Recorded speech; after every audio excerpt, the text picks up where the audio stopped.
welcome back to HPFC, and today in this video I'm going to do another Harry Potter video, as you can tell.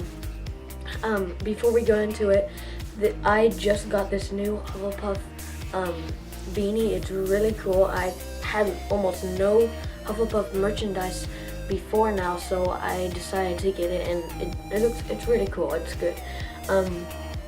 So now we get into the video.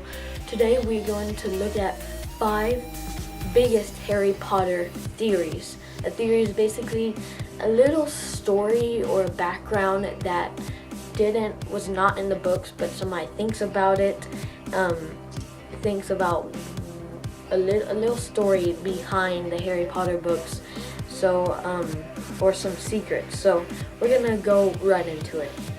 The first one is the Dursleys were under effect of a Horcrux. Now, this one was debunked by my cousin, who is a Harry Potter fan, and I will talk about that later. But if you know what a Horcrux is, a Horcrux, you know, in the Deathly Hallows part 1 or 2, I think a little bit of both, when Harry or Ron wore the Slytherin's locket around their neck, that it made them very angry all the time. It made them more sensitive to stuff, and the theory is that because Harry is a Horcrux, that's what made Dursley so mean to him all those years. But the reason why it's debunked is that Andrew, my cousin, said that in the Sorcerer's Stone, right at the beginning, on the way to the Dursley's house with Harry, McGonagall actually tells Dumbledore that this is a very rude and mean and vicious family. Are you sure this is what we can do? And Dumbledore, of course, replies, it's the only family you had, or something like that. And so that was, of course, debunked, and so I don't know about that one. This is a very, very big theory, and that is J.K. Rowling is actually Rita Skeeter. This is our personal favorite. The theory goes Rita was banished from living in the magical world after it was discovered that so much of her work was fabricated. Then she went to live with the Muggles and fell upon difficult times, so she turned to writing in an effort to make a living for herself. This would mean the Harry Potter is 100% true, which makes sense to us, but no one has that big of imagination. So what I think about this one is, I'm not really sure about this one. It really comes down to, do you believe in magic or not? It's one of those things. It's a very big theory. This is a very life-changing theory. If it were true, there would actually be wizards, there would actually be Harry Potter, which would be amazing. I would really hope that this is a real theory, but I'm not really sure about that. I would like to see some proof. That would be really cool if it was, but I'm not sure if I believe that. This one's also a really big theory, is that Muggles already won a war with the wizards, and that is why wizards are so hiding away from Muggles. Someone theorized that there had already been a great war between the wizards and Muggles. The Muggles won. This theory has a lot of merit. In the 4th book, the Minister of Magic is required to tell the Prime Minister that he was bringing dangerous magical creatures into the UK, as they usually hide things from Muggles. She goes to theorize that the very fact is referred to as the Ministry make it sound more like a government department than a government itself. So this is basically saying that Muggles had won a war between wizards in the past, and that is why they're so away from Muggles and have nothing to do with them. This theory is the defense against the dark arts teaching position is cursed.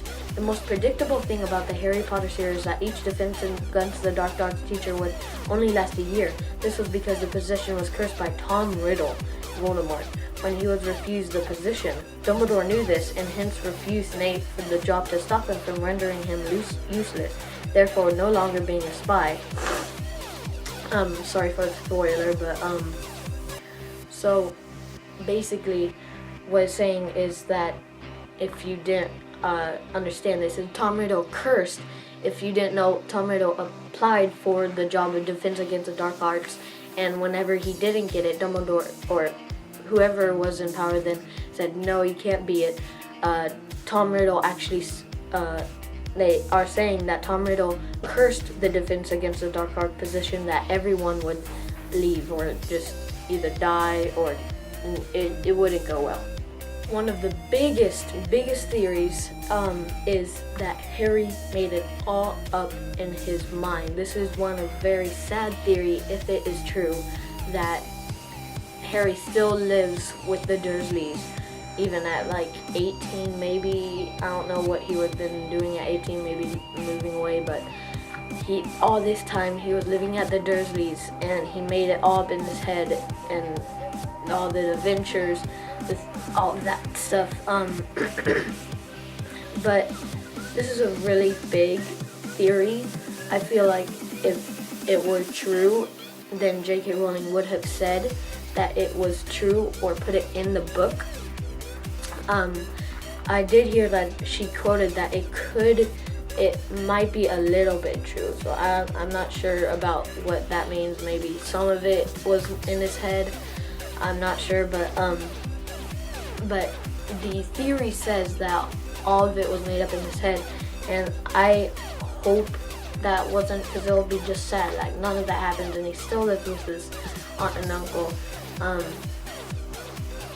Would that mean that the Wizarding World isn't real, and it was really a car crash that killed his parents? And the last one is Ron Weasley is actually a time-traveling Dumbledore. I read this one a week ago or so, and I got really into it. This is a really good theory. It has been a popular theory since 2004. It's based on the idea that the chess game in Harry Potter and the Philosopher's Stone is an allegory for the series as a whole. Ron plays the knight and then the king, just like Dumbledore does in the larger war. There's also the fact that they look similar. They're both described as tall, thin, long-nosed, and they both have auburn hair, or Dumbledore did before it went white. There's also the fact that they have similar characteristics, such as loving Bertie Bott's every flavor beaners. Alas, earwax. So that is a really, really big theory too. Those are the Harry Potter theories. If you have any theories about Harry Potter, just go in the comments if you want to debunk the theories that I just said, or if you have a statement that debunks them, then comment down. So thank you guys for watching, and I'll see you in the next video. Bye.